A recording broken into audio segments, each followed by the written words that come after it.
Bismillahirrahmanirrahim. Dear students, Assalamu alaikum. My name is Yasser Ali Tanoli. You are watching my YouTube channel Physics with Tanoli. Students,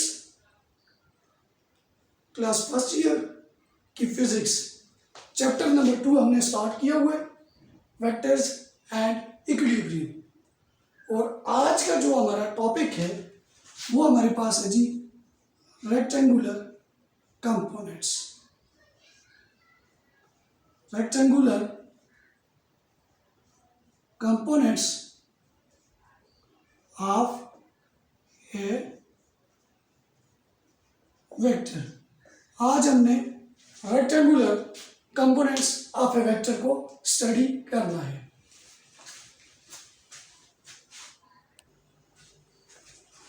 students, आज हमने rectangular components of vector के ऊपर बात करनी है। सबसे पहले हमने यह समझना है यहाँ पे रेक्टेंगुलर कंपोनेंट्स और वेक्टर। ऑलरेडी वेक्टर को हम डिफाइन कर चुके हैं। वेक्टर में दो चीज़ें हैं हमारे पास, मैग्नीट्यूड और डायरेक्शन हमारे पास आ जाती है। अगर कंपोनेंट्स के ऊपर बात की जाए, लेट्स से हमारे पास एक वेक्टर है ए वेक्टर। अब उसके टू इफेक्टिव पार्ट्स हैं, एक हॉरिजॉन्टल एक्सिस के ऊपर एक्स एक्सिस के ऊपर और दूसरा वर्टिकल एक्सिस के ऊपर यानी वाई एक्सिस के ऊपर। एक उसका जो कंपोनेंट है वो एक्स कंपोनेंट है और दूसरा हमारे पास वाई कंपोनेंट है। Component mean effective value of vector in given direction is known as component. Effective, यहाँ पे मैं डिफाइन भी कर लेता हूँ, effective value of a vector in a given direction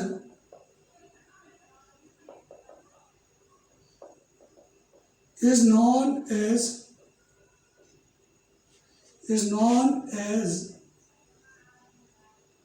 component. अगर कंपोनेंट पे बात की जाए, हमने इससे पहले कार्टेशियन कोऑर्डिनेट सिस्टम को स्टडी किया था।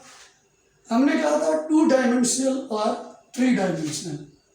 अगर 2 डायमेंशनल पे बात की जाए तो हमारे पास 2 डायमेंशनल में 2 एक्सिस होते हैं और 2 एक्सिस में 2 कंपोनेंट होते हैं। एक होता है हमारे पास एक्स कंपोनेंट और दूसरा होता है हमारे पास वाई कंपोनेंट। इसी तरह हमने 3 डायमेंशनल, अगर 3 डायमेंशनल पे बात की जाए, 3 एक्सिस होते हैं हमारे पास।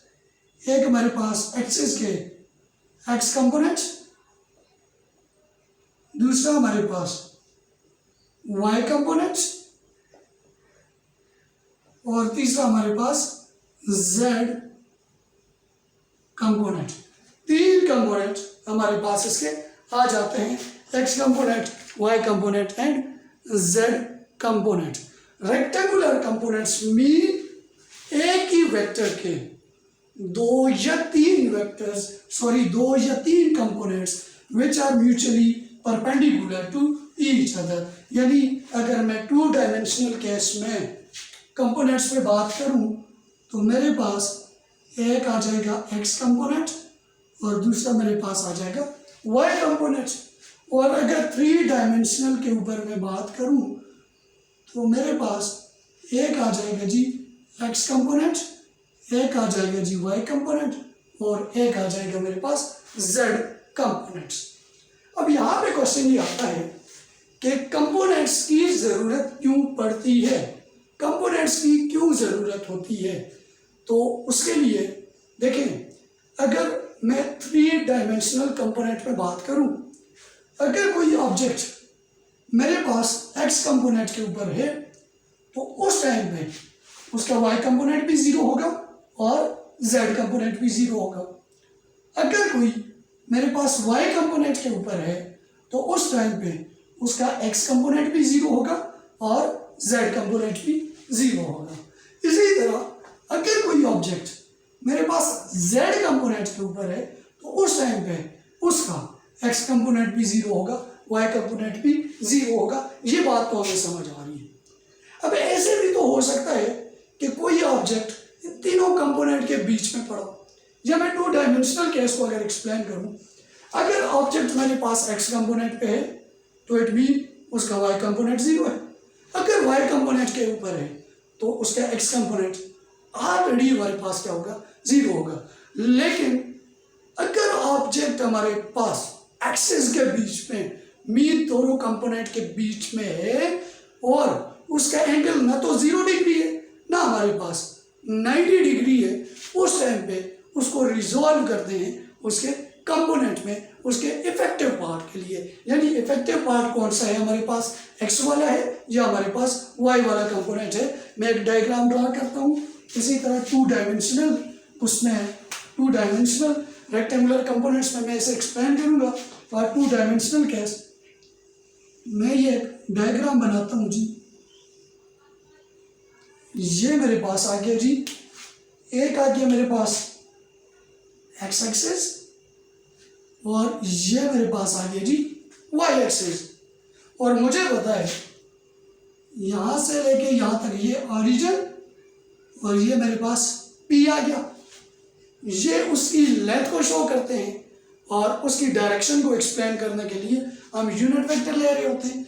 यहाँ पे जो है इसको मैं रिप्रेजेंट करता हूँ a वेक्टर से। अब यहाँ पे इसके साथ x कंपोनेंट के साथ जो इसका एंगल बन रहा है उसे रिप्रेजेंट कर रहे हैं जी थीटा के साथ। अब क्या करते हैं, यहाँ से परपेंडिकुलर ड्रा करते हैं जी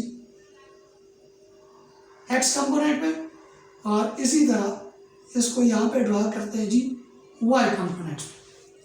अब देखा जाए तो इसके 2 कंपोनेंट्स मेरे पास बन रहे हैं। मैं इनको नाम दे देता हूँ, इसको m का नाम दे देता हूँ, इसको n का नाम दे देता हूँ। 2 कंपोनेंट्स बन रहे हैं। ये वाला जो है x कंपोनेंट बन रहा है और ये वाला कौन सा कंपोनेंट मेरे पास बन रहा है जी, y कंपोनेंट बन रहा है। तो ये मेरे पास आ गया किसका कंपोनेंट बन रहा है, a का कंपोनेंट बन रहा है। कौन सा कंपोनेंट बन रहा है, x। ये तो जस्ट उसके मैग्नीट्यूड को डिफाइन कर रहा है।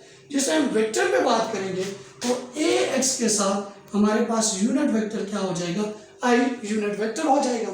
इसी तरह ये वाला जो कंपोनेंट है, ये कौन सा कंपोनेंट है हमारे पास, y कंपोनेंट है। तो y कंपोनेंट के लिए जो उसका यूनिट वेक्टर होता है वो क्या होता है हमारे पास, j यूनिट वेक्टर। और z अगर होता तो उसके लिए k यूनिट वेक्टर होता। तो इसके सामने वाला ये भी x कंपोनेंट और साथ i यूनिट वेक्टर और ये आपके पास y कंपोनेंट साथ j यूनिट वेक्टर आपके पास आ जाएगा। तो रिजल्टेंट मेरे पास क्या बनेगा, रिजल्टेंट बनेगा a इज इक्वल टू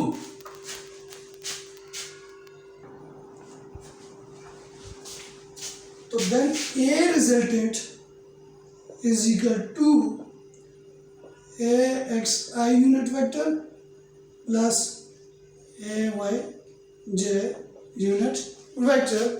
ये मेरे पास इसका क्या आ जाएगा, रिजल्ट आ जाएगा।